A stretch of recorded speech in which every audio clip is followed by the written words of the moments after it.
ನಮಸ್ಕಾರ ರೀ ನಮ್ಮ ಯೂಟ್ಯೂಬ್ ಮಂದಿಗೆ. ನಮ್ಮ ಆರ್ ಸಿ ಬಿ ಬ್ಯಾನ್ ಮಾಡ್ಬೇಕಂದವ್ರಿಗೆಲ್ಲ ಒಂದು ಸಿಹಿ ಸುದ್ದಿ ಬಂದೈತಿ. ಏನಂದ್ರೆ ಆರ್ ಸಿ ಬಿ ಬ್ಯಾನ್ ಆದ್ರೆ ಟಾಟಾ ಐ ಪಿ ಎಲ್ ನಡೆಯಿಲ್ಲ ಅಂತ ಹೇಳಿದ್ದಾರೆ. ಅಂದ್ರೆ ಐ ಪಿ ಎಲ್ ನಡೆಯುವುದಿಲ್ಲ, ಅದು ನಮ್ಮ ದೇಶಕ್ಕೆ ಕಮಾಯೂ ಆಗೋದಿಲ್ಲ ಅಂತ ಹೇಳಿದ್ದಾರೆ. ಯಾಕೆ ಹೇಳಿದಾರೆ ಅಂದ್ರೆ ಇದು ಹೈಕೋರ್ಟಿಗೆ ಕೇಸ್ ಹೋಗಿತ್ತು. ಅಲ್ಲಿ ಕೇಸ್ ಹೋದ್ರೆ ಕೇಸ ನಡೆದಿಲ್ಲ. ಐ ಪಿ ಎಲ್ ಒಳಗೆ ಆರ್ ಸಿ ಬಿ ಬ್ಯಾನ್ ಆದ್ರೆ ಐ ಪಿ ಎಲ್ ಅನ್ನೋದನ್ನ ಇರೋದಿಲ್ಲ ಅಂತೇಳಿ ಆರ್ ಸಿ ಬಿನ ಕಮ್ ಬ್ಯಾಕ್ ಮಾಡಿದ್ದಾರೆ. ಯಾಕಂದ್ರೆ ಕಾಲ್ತುಳಿತ ಆಗಿ ಲಪಡ ಆಗಿತ್ತಲ್ಲ, ಅದ್ರ ಸಂಬಂಧ repeat R C B is back ಅಂತೇಳಿ ಟ್ರೆಂಡಿಂಗ್ ಆಗಿಬಿಟ್ಟೈತಿ ಸದ್ಯ. ಯಾಕಂದ್ರೆ ತೊಡೆ ಟೀಮ್ಗಳು ಆರ್ ಸಿ ಬಿನ ಹೆಂಗಾರ ಮಾಡಿ ಬ್ಯಾನ್ ಮಾಡಬೇಕು, ಈಕಿನ ನಾನಾ ಕೊಂಡು ತೊಗೋಬೇಕು ಅಂತ ಭಾಳ ಮಂದಿ ಕಾಯತ್ರು. ಖರೆ ಅದೆಲ್ಲ ಆಗಲಿಲ್ಲ. ಆದರೆ ಈ ಸಲ ಮತ್ತು ಅಮಿತ್ ಶಾನ್ ಮಗ ನೋಡಿದ್ರೆ ಅಧ್ಯಕ್ಷ BCCI ಅವನು ಖಡಕ್ ಹೇಳ್ಬಿಟ್ಟಾನ, R C B I P L ಇರಬೇಕು, ಅದರಿಂದ ನಮ್ಮ ದೇಶದಾಗ ಅರ್ಧ ಕಮಾಯಿ ಆಗೋದು.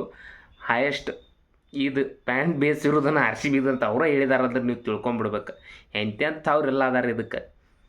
ಅದು ಏನಾಗೈತೆ ಅಂದ್ರೆ ಹೇಳಕ್ಕೆ ಬರ್ದಂಗೆ ಐತೆ. ಅದು ಕಂಬ್ಯಾಕ್ ಆತ್ಲ. ಈಗ ಎಷ್ಟು ಮಂದಿಗೆ ಉರಿ ಆತೈತಿ. ನಿಮ್ದು ಆರ್ ಸಿ ಬಿ ಬ್ಯಾನ್ ಆಕೈತಿ ಅಂದವ್ರಿಗೆಲ್ಲ ಉರಿ ಐತಿ ಬಿಟ್ಟೈತಿ ಸದ್ಯ. ಬೆಂಕಿ ಬಬಲ ಇದೆ ಅಂತೇಳಿ ನಮ್ಮ ಆರ್ ಸಿ ಬಿ ಒಟ್ಟು ಕಂಬ್ಯಾಕ್ ಆಗಬೇಕಾದ. ಅದು ಇರ್ಲಿಕ್ಕೆ ತುನಿ ಯಾವ ಐ ಪಿ ಎಲ್ ನೋಡೋಕೆ ಹೋಗೋದೇ ಇಲ್ಲ.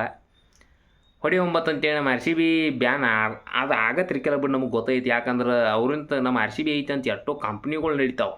ಅವರು ನೋಡಿದಿರಲ್ಲ ಟಿ ಶರ್ಟ್ ಮ್ಯಾಗ ಅದು ಆರ್ ಸಿ ಬಿ ಹೋದ್ರೆ ಯಾವ ನೋಡೋದೇ ಇಲ್ಲ. ಅವ್ರ ಕಂಪ್ನಿಗಳು ವ್ಯಾಲ್ಯೂ ಇರೋದಿಲ್ಲ. ಐ ಪಿ ಎಲ್ಗೆ ವ್ಯಾಲ್ಯೂ ಇರೋದಿಲ್ಲ ಮೊದಲು ಹೇಳ್ಬೇಕಾದ್ರೆ. ಬೇರೆ ದೇಶದಾಗಿಂದ್ರೆ ಆರ್ ಸಿ ಬಿ ಮ್ಯಾಚ್ ನೋಡ್ತಾರಂತ. ಹೊಡಿ 9 ಅಂತೇಳಿ ನಿಮಗಿದು ಟಾಪಿಕ್ ಇಷ್ಟ ಆಗಿರೋ ಸಬ್ಸ್ಕ್ರೈಬ್ ಮಾಡೇ ಬಿಡ್ರಿ. ನೋಡಿರಿ, ಇಷ್ಟ ಆದ್ರೆ ಮಾಡಿರಿ, ಇಲ್ದ್ರೆ ಬ್ಯಾಡ.